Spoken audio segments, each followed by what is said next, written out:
This is A Woman is a God by Amy Lee Lillard, Part 2.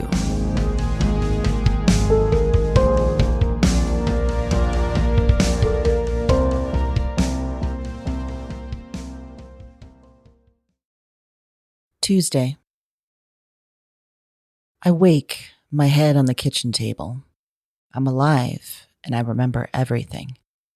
No moment of discombobulation, of fighting to remember who, what, where, when, how. Sleep always a little death, and each morning a reincarnation, with the time between confusion and clarity expanding as I got older. No, this time the recognition of my life and this moment, of yesterday's ghost, of writing, of my nighttime conversation is instant and exhaustive. I remember every part of talking with Eve. Every word. My memory is usually sensations and feelings, movie lines and song lyrics, and only the most hazy of memories. But this, I can rewind and restart my discussion in perfect precision. In the past, the strangeness, the otherworldliness that came when I tried to write my book about Eve, it had scared me. I feel that fear again. My brain is breaking.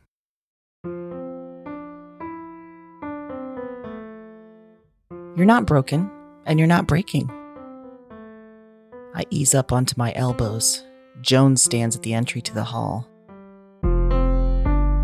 Holy fuck, I say. This is exciting, she says. It's Joan. Not the stiff stone body we'd buried, but her old self. Her head reaching my shoulder, her arms and torso soft and round, tiny feet I could never get over. Short, dyed blonde hair, just a few shades lighter than her skin. That achingly wide smile. This is, I say, right? Is Kira still here? Yeah, totally. She's in the other room. I couldn't wait to say hi. Hi, I say. And I get to my feet and I put my arms around her and squeeze, and it feels like all the hugs I remember. I drop my head to her shoulder. Doesn't this feel like ghosts of Christmas past? She asks to my shoulder. Like the whole Scrooge thing? So I'm Scrooge, I say. Well, yeah, except for the whole being an asshole part. So not really like that. Like, I don't know, Sixth Sense? So now I'm a creepy ass kid? Stop! She laughs, the rich sound that always turned her cheeks red and eyes watery. I raise my head, step back. This is just too much, I say, hands pointing to her, to the hall where Kira might be, to the ground, below it, where I might have visited in my sleep. You're not broken, she says. Seriously, this is fucking cool. This didn't happen to me. I'm still torn on if I'm imagining this. Please, she says, so I just exist in your brain? Aren't you full of yourself? I nudge her shoulder and she smiles. Maybe I'm not far from dying, I say. Probably, you're old. What happened when you died? Did you go somewhere? Her eyes turn glassy, a distance in them, seeing things I can't. I think so, she says. I can remember this sense of, awareness? That I was still aware of myself, but I don't remember a place or other people, not until now, here and you. I think to ask her about that black and white world, the trees, the woman, but I don't. I want a line between now and then.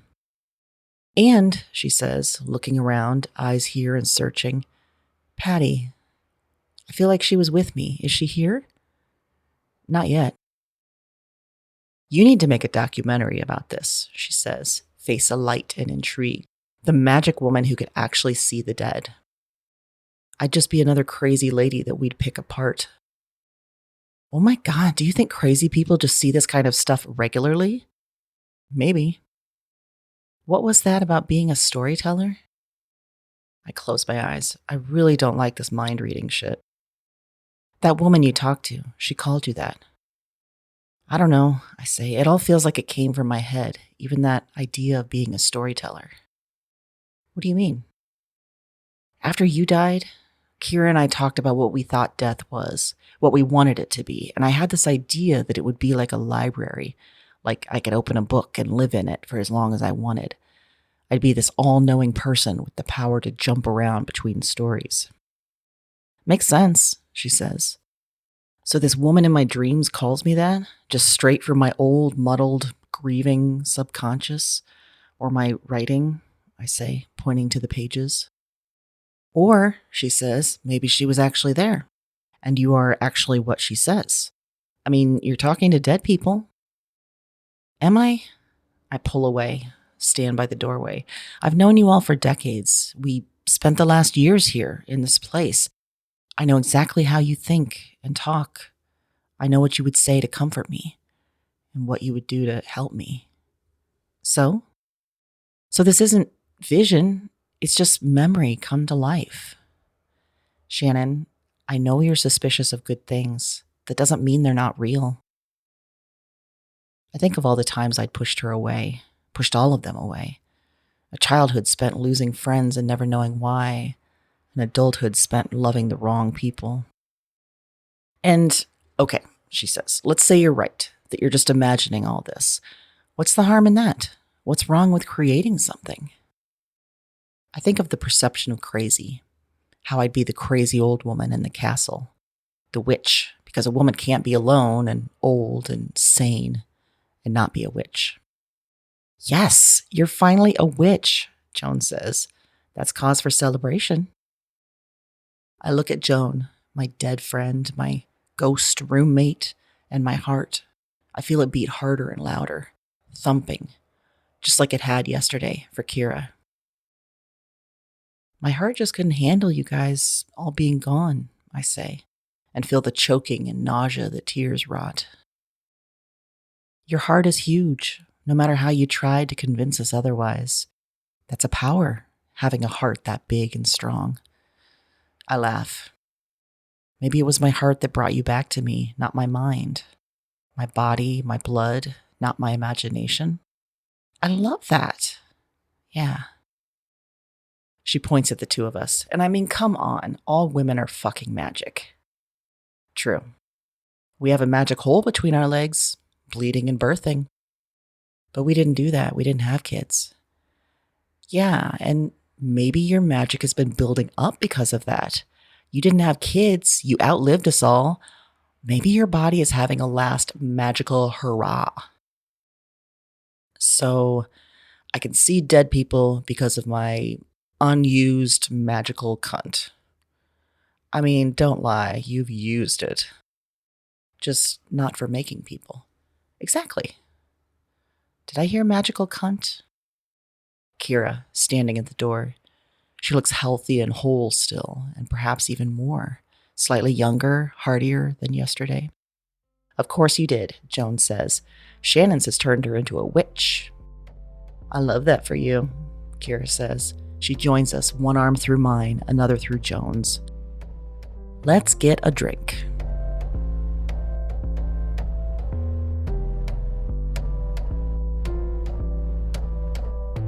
The three of us in the great hall.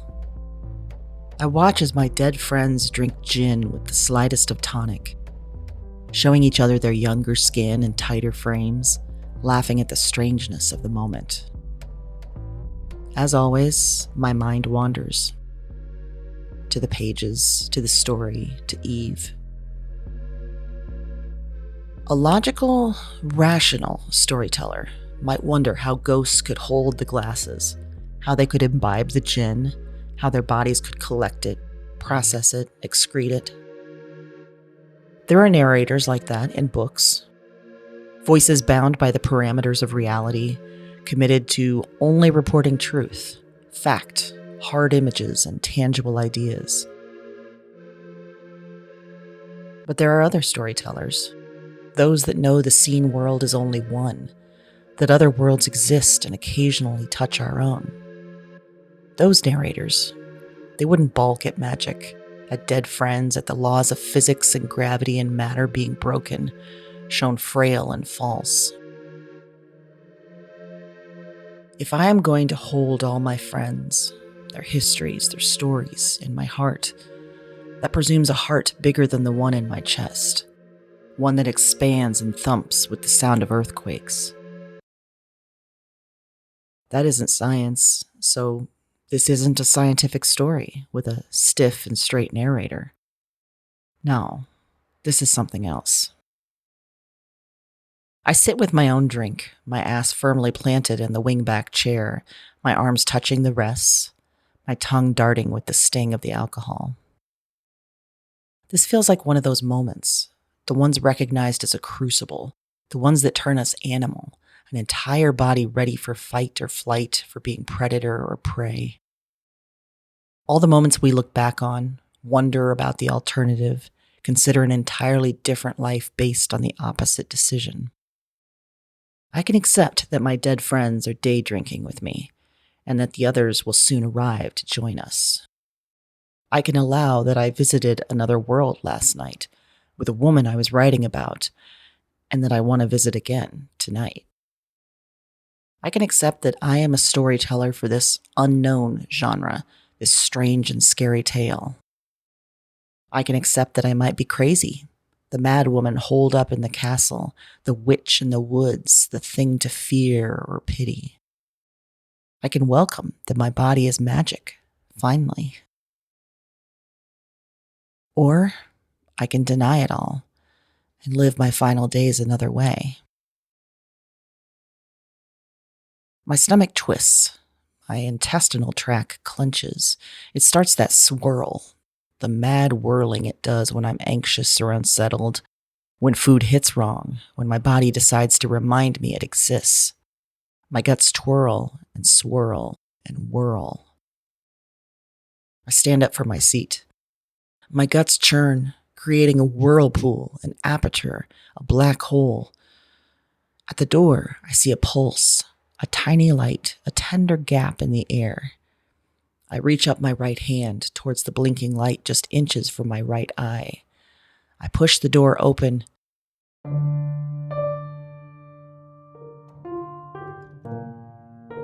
And I sat in a bed. Too many pillows wedged behind my back, thin blanket over my feet. A tiny room. A mix of medical tools interspersed with the most banal of decor. Plaid pillows on a beige couch, wooden words on a white wall. A small window overlooking a fogged slate gray city landscape.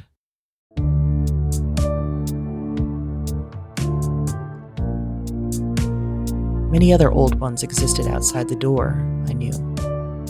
All down the hall, in rooms identical to this. All of them were the last old ones in their lives. Sent here to sink into two soft mattresses, melt into malaise. In a second, I remembered that in this bed, in this place, I was sick. Dementia. On the decline. I started seeing things, unnatural things, because I was left alone in a vast, vacant space. All of my family, Marcus and Patty and Elliot and Ben and Joan and Kira, all of them gone, and the strain of that, the sudden emptiness, had stretched me, broken me. So I'd called Vic, told him to remove me from this place of fantasy, take me to a place of science. I had fought off the images, the voices, the idea of power in my body. I'd committed to the way of this world, to how we let our last old ones die. And so I was alone in this corporate hospice with nothing to do but desiccate and decay. My guts circling, churning, opening. I pushed myself up and over and I stood, my legs jelly but holding me still. I shuffled to the door, the light, the gap. I pushed. And I'm back in the hall with ghosts drinking gin, the pain in my guts gone. I hear myself panting, the open-mouthed gasp of weary but happy dogs. I grab hold of the nearest bookshelf. Shannon, you okay? This space, our walls, it feels suffused with warmth, with laughter, with confessions and admissions and comfort, with life. Shannon? That other place, it felt as dried and saccharine as pressed flowers, as forced and meager as pumpkin spice. Blandness covered with sickly scent and condescension. Hey! Kira snaps her fingers and I jolt back to them. My breath calms. What the hell was that? More magic, I say, my voice an echo of the other place's voice, scratchy from disuse. Ooh, what now? Joan leans forward in her seat. I think I got a glimpse of what will happen if I leave here. Why would you leave here? Exactly, I say. I tell them about the light, the gap, the door, how I slipped into another version of me like shrugging on a snug jacket. Didn't you tell us once about the theory of other worlds? Kira, stirring her gin. I did, I say slowly. Remind me? Joan, her feet up on the table. I tell them what I remember, the ideas I discovered in my 30s when I was feeling the sting of decisions made. There are infinite worlds, physicians and string theorists say. Worlds overlaid on worlds. We can't see them, can't touch them, but they exist just the same. Each world a creation of a choice. Turn right in one world, and another is created from the opposite, a left turn. The ideas had stuck with me, that there might be another world in which I hadn't blown up a life, another world in which I hadn't hurt people, worlds where I looked familiar, worlds where I was unfathomable, worlds where I hadn't met my family. That volume, that infinite nature, though, it hurts my head, strains the limits of how my brain works. We only see time moving forward. We only see a reality that we can touch. Press on those ideas, push and prod into new directions, and the mind rebels. It stretches, thins, wears down, and has the awful capacity to snap and break.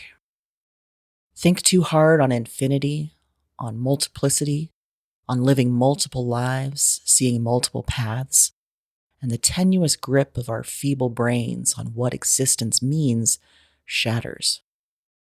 It devolves into the stuff of horror movies, of things that can't and shouldn't exist, of the body as a place of terror. Shannon, someone says, far away, and fear spikes my guts. It stirs and swirls and churns. I stumble back, unseeing, and hit a door. I grasp the handle. And the hole I find, I fall in.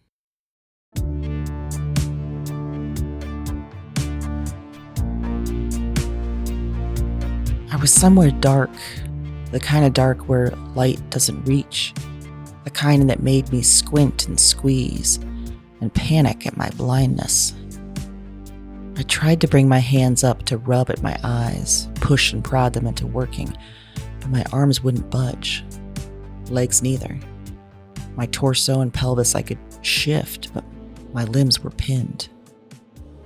My breath, in and out of my mouth and chest. I could feel it, taste the charred dust in it, smell the stink of blood and piss and shit in it. I heard, muffled from behind, something firm, the sounds of machinery, winches and engines, and distant human voices on top of that. My fingertips touched something, and I recognized the roughness of gravel, of warped and aged concrete. The touch brought pain, too. The skin on my fingers rubbed raw, torn off. I'd been in the castle, then I'd been in a hospice, a vision of my life in another world, and now I was buried under a building. I remembered then the building that had exploded long ago. In my memory, I'd just missed it, left the bookstore because it didn't have a bathroom, and my guts had churned and commanded. I was 52, and The wave hadn't started yet, the long string of bombings of grocery stores and shopping centers, angry white men targeting everyone, the people they hated and the people that just existed. And just minutes after I left, the first bomb had gone off. I'd stared at the news on my device, watched as the rescue attempts through the remnants, through rubble and glass and scorched earth, lasted into weeks. I'd watched the other bombs in other cities. I'd vomited often, thinking of the bodies, alive and dead, identified and not, buried underneath. But here I was. Here, in this world, I hadn't left the store. The bomb had created a hole in the earth and I fell in and was buried. My jaw, my teeth, my hands shook. Just a vision. The other one, the glimpse I'd got into a life where I didn't live in the castle, it was quick. A few moments, enough to fill me with dread. This one, it was the same. It had to be the same. It would be over quick. I'd go back to my real life, my home, my dead friends. I'd be alive and known, not buried, not yet. I just had to wait. Wait.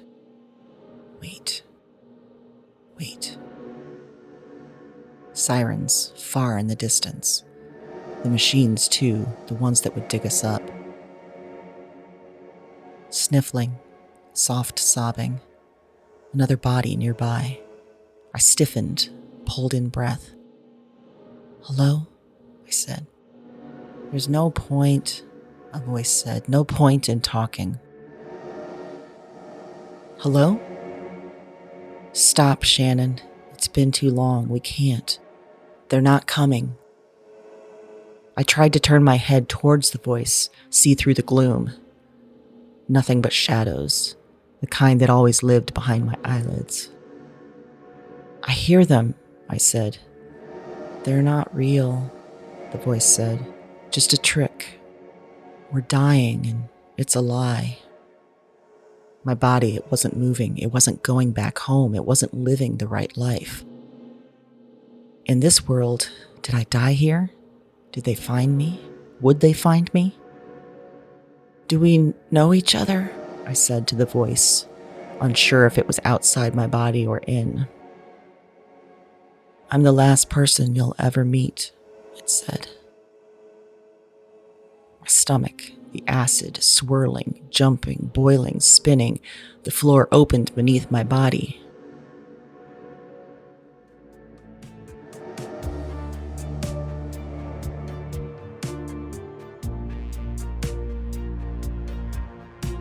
In a car, the engine running, parked in a garage, air gray and heavy. For the briefest of moments, I was thrilled to be somewhere else.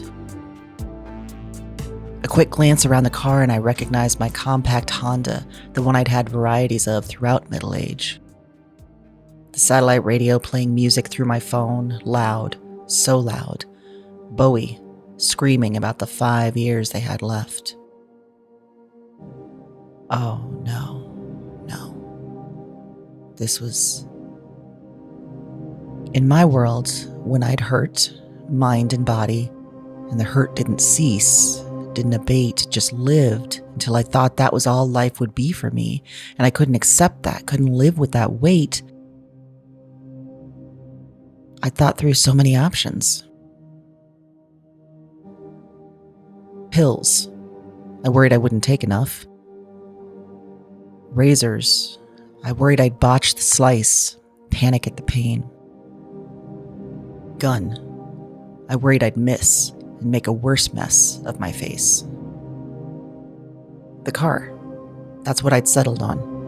An odorless, colorless gas that would do its work as I listened to the last bit of beauty I perceived in the world. I looked at my hands, my torso, my clothes. I was maybe in my late 40s. The math was imprecise. I'd thought about moments like this at so many points in my life. I could be younger, battling through the worst of depression and panic and agoraphobia and pain. I could be older, planning out of pure practicality, the climate past the tipping point, the borders disappearing, the politicians' pens murdering with abandon. At any time, I was alone, aching, wanting it done. And why hadn't I?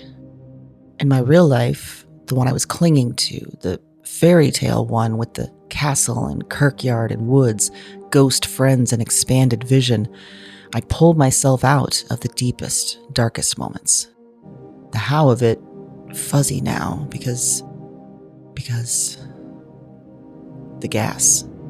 I could feel it invading my brain. Bowie slowed. The engine slowed. I slowed. How did I prevent this moment? Did I prevent this moment?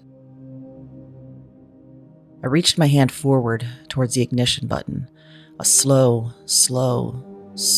movement spread across seconds and minutes and eons. I could leave this vision, this moment, just like I did with the other worlds. I could stop this. My other hand up to the garage door opener, slow, crawling across atoms and the smaller, invisible universes in between. I remembered dreams throughout my life. The dreams where I couldn't move, couldn't run, couldn't flee the monster behind me. The dreams where I could move, but only in slow motion and comical quicksand, my hands and feet scrabbling over concrete and sand and asphalt to gain traction that wouldn't come. The dreams, they were all a prediction, training. Not for a battle against an outside predator, no, instead for this moment of fighting off death by my own design.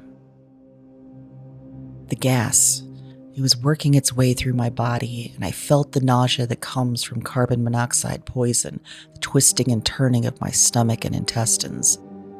Dizzy, confused, so slow. But I pushed the button, and the garage door opened, and I fell out of the car, crawling, inching forward to the door, my guts churning, roiling, spinning me away.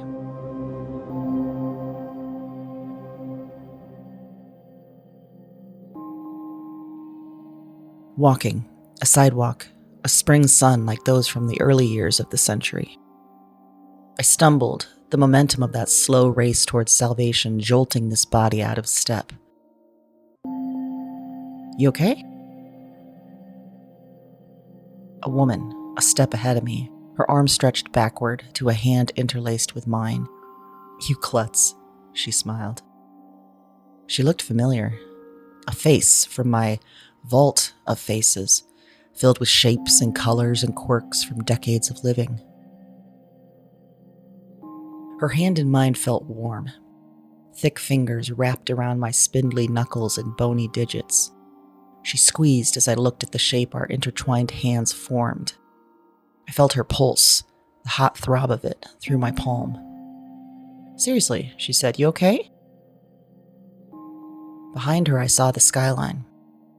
The city I used to live in, the one with buildings punching up into the sky and a massive lake that spanned the horizon like an ocean. We stood on a path leading to a harbor, a promontory that jutted into the water. The sun sparkling off that water, off the steel city center next to it. Shannon, she said, and I looked at her face. I remembered kissing that face and leaning my forehead against it and burying it between my legs. But in my story, in the true history, the narrative that was getting harder to pinpoint and cling to, that face, she'd asked for more. More than just back of cab groping and early morning drunk sex. She felt a connection, she had said, and what was the harm in exploring it? Going on an actual date, trying each other on in daylight. Now I looked at her, long, coarse black hair that smelled of smoky earth, round face and warm eyes, mouth that released rumbling laughter and filthy whispers, soft body.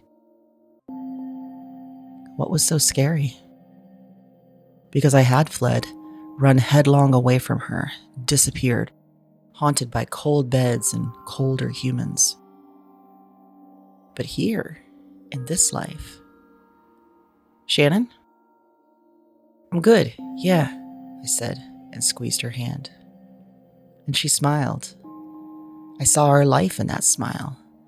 Dinners and dates with friends, bookstore trips and grocery shopping, nights at clubs watching bands known and unknown. All the things, the trappings of a life. But also the comfort we gave each other, the affection, the warmth. She smiled in a way I'd never seen in my life, a smile I never let her give. So I smiled back. She pulled on my hand, pulled me towards her, kissed me with the heat I remembered and the love I didn't. I kissed back, then threw my arms around her. My stomach was calm. We held on to each other, and I wondered if this was real, if it could be real. These visions, these worlds I was seeing, they'd been showing me nightmares, hells, showing me the life at the castle was my heaven. But this woman, this moment, this city, this life, I could have had this.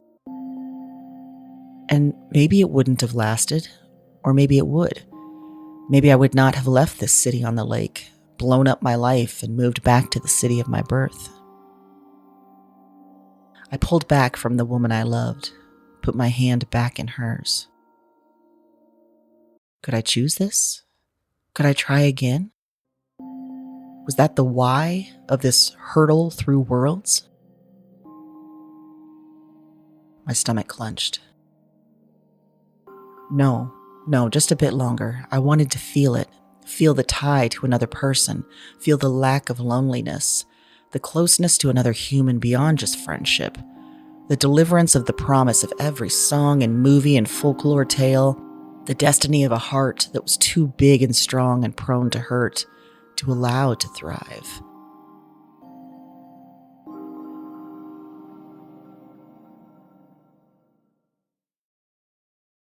I open my eyes, and I stumble over my feet and fall to the carpeted floor of the great hall. My breath tramples through my chest, tearing and burning on the way out. I feel sick, I say. Silence, from my friends and the building. Deep silence, the kind without machinery hums or distant sirens, or the whoosh of traffic outside, or shrieking wind. I saw neither of my dead friends say a word, or move, just stare. Hello? I lean forward, then rise, walking on rubbery legs to stand before Kira and Joan. Hey! I snap my fingers, wave my hand. They stare at where I had been. They're frozen. Or maybe they aren't there, just the after images of my mind, the shapes behind my eyelids. Or maybe this is another world, another vision, or maybe my gut sees. I won't go through a door this time. I won't. The magic can't make me. I won't fall through a hole in the universe anymore.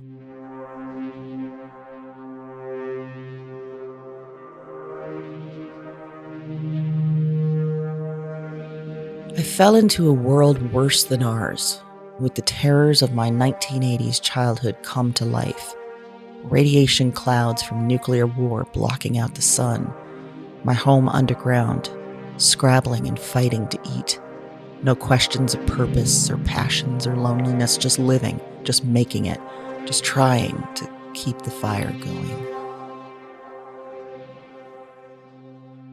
I fell into a world where I was a household name, where my books had become sensations, my writing made into movies and shows, my life story of national interest, my house a mansion with an indoor pool and theater, my inbox full of love letters and threats, my life at risk from a stalker, my future a promise of awards and joy or a gone too soon memoriam. I fell into a world where women were property once more, breeders for the great national order, and I was a witch on trial for my life, bound to die.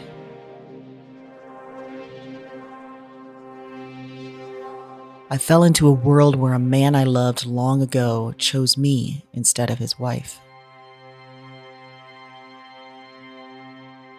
I fell into a world where I picked a scab and my body never stopped oozing and bleeding.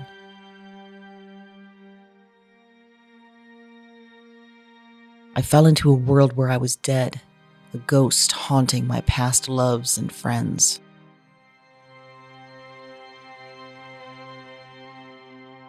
I fell into worlds, so many dark, lonely worlds, where I never met my friends.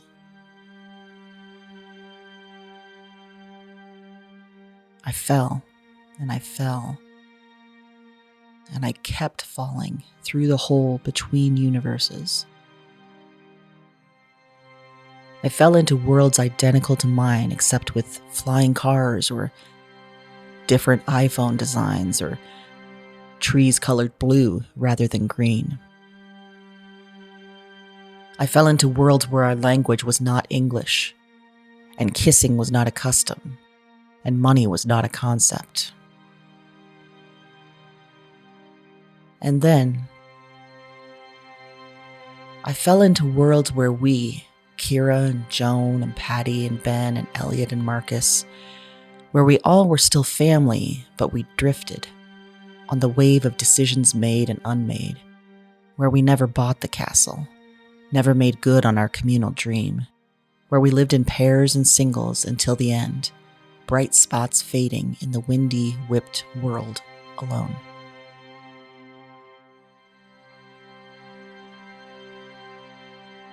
I fell, and I fell, and I fell. In time, I lost it as it stretched past my ability to comprehend. As I revisited moments of my choices and others' choices, and the ways I could have lived and the ways I did live.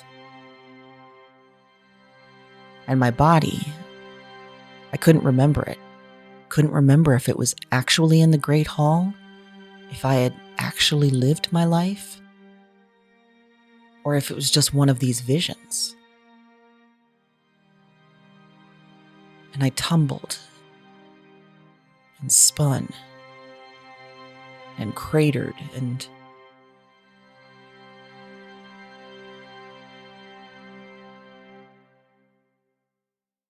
all at once the speed, the momentum pushing me forward stops. I keep my eyes shut, nauseous, afraid.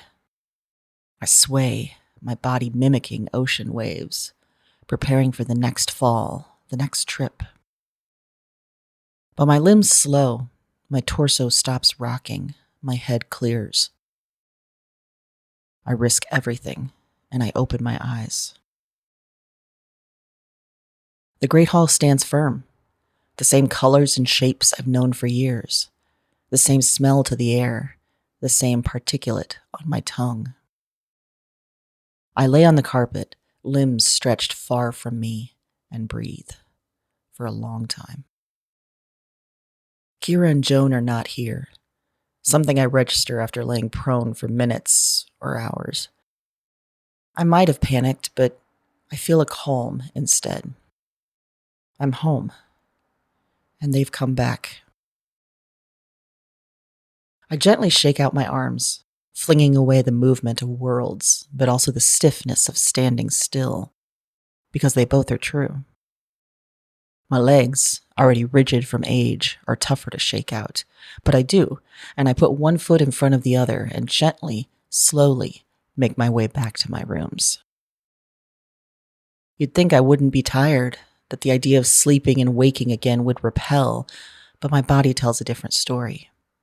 I ease into my bed and slip away.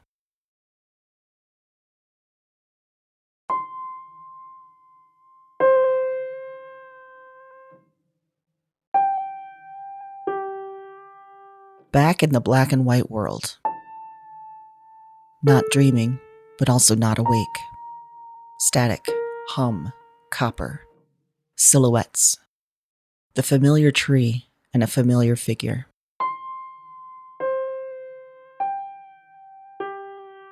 Shannon, she says, her long dark hair ruffling in the cool, light breeze. Eve, I say. Still not dead, she says, a thin but warm smile, but still holding their weight. I'm seeing 2 of my dead friends now. Yes. And more, I say. I saw... Yes? Her form grows clearer, just as it had the last time I was here. Dark skin, dark hair, round and soft shape. A little like the woman who'd held my hand. I ease my young, naked body to the soft ground, fold my legs under me. I saw places, different versions of me, different worlds, this wild mix. As I said, you can see your friends, but also so much more. This is too much to take in. She stares. I was willing to suspend disbelief, I say, to accept that Kira and Joan were there and they were also dead, but then the visions or trips. I've crossed over, haven't I, into dementia or lunacy? I will not be a voice of reason, Eve says. You must know that. I don't believe in you, I say, the urgent heat of anger licking at my words. Is that why you try to tell my story? I feel chastened, though her face is only kind and questioning. Why have strange things happened when I try? You know that to tell stories, real stories, stories that matter, you conduct a magic ritual. You invite spirits and shades near. You allow yourself to be haunted. You believe in magic, I say. This time her face holds the hint of pity. Belief doesn't matter, she says. The fact remains, storytelling is conjuring. And the conjurer lives in the world of creation. I'm silent after that. A comfortable silence, the 2 of us thinking our own thoughts, feeling our own feelings. I remember this morning, I'd found a moment of joy in the idea of different kinds of stories and narrators.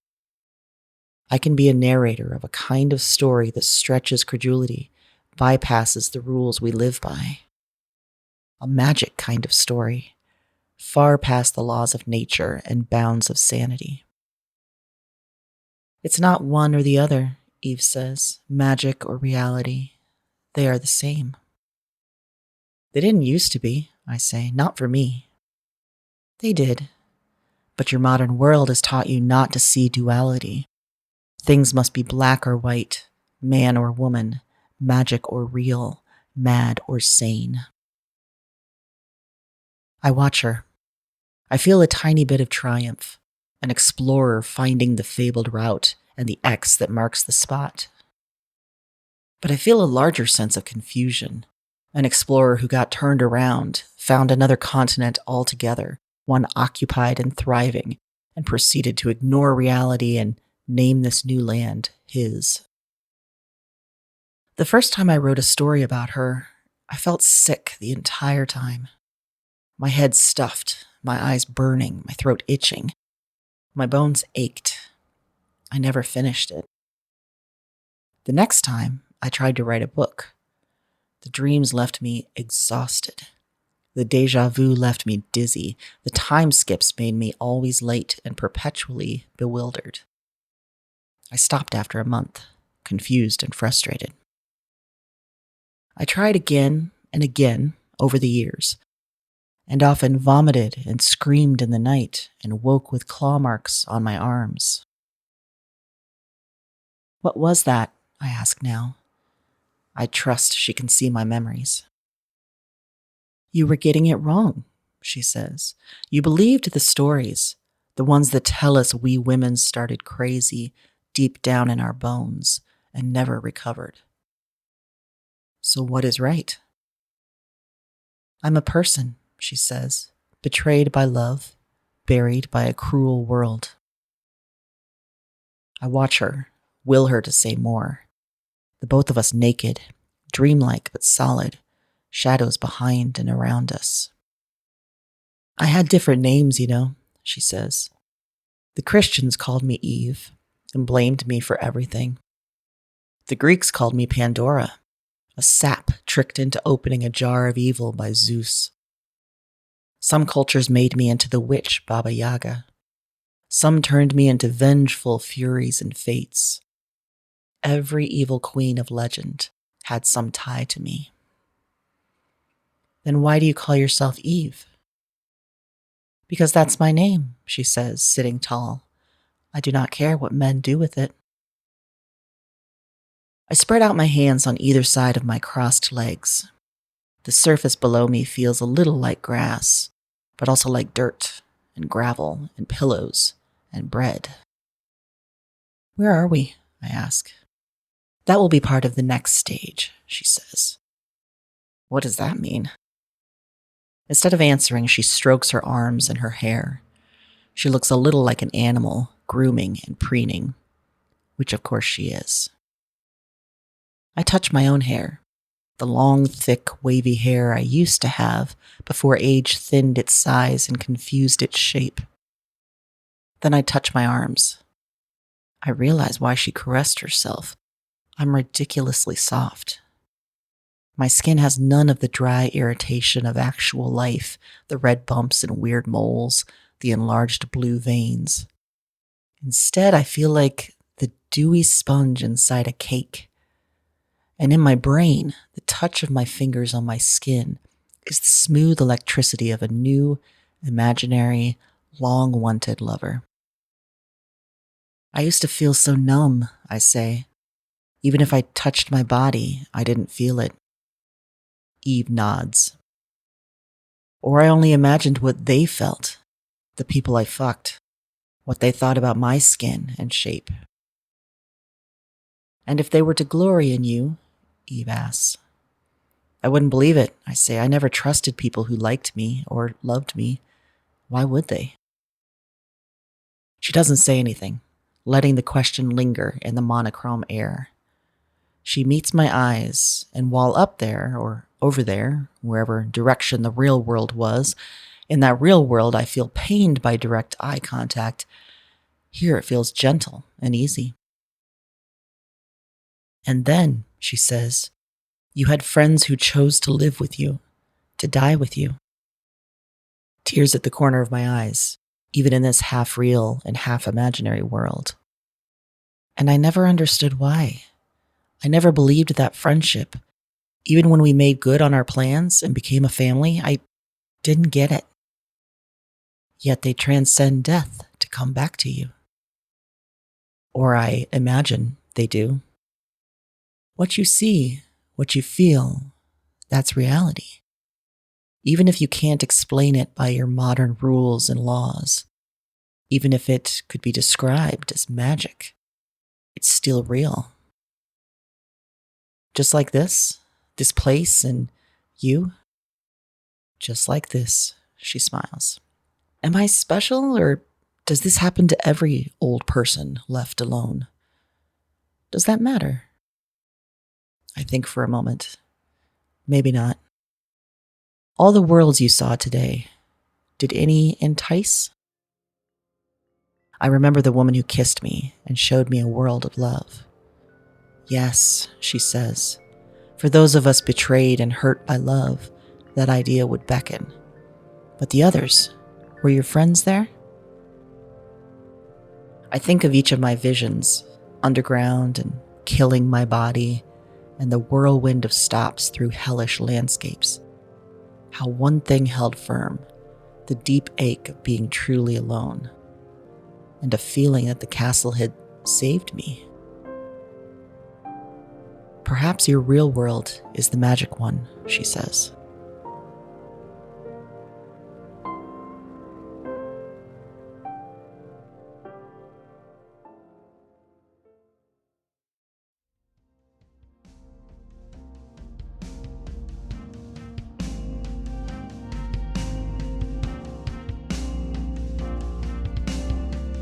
This was part 2 of A Woman is a God a novel in 7 parts.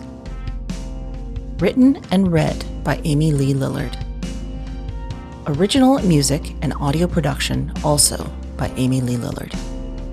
Amy is the creator of Weird Woman podcast and the author of 3 books, Exile in Guyville, A Grotesque Animal, and Dig Me Out. And she's the founder of Rebel Yell Creative, helping creative individuals, community groups, and small businesses build, create, and resist through creative consulting, courses, and community. Find more in the show notes.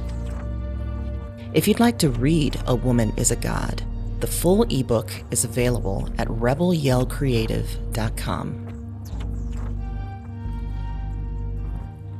If you like what you hear, tell a weird friend.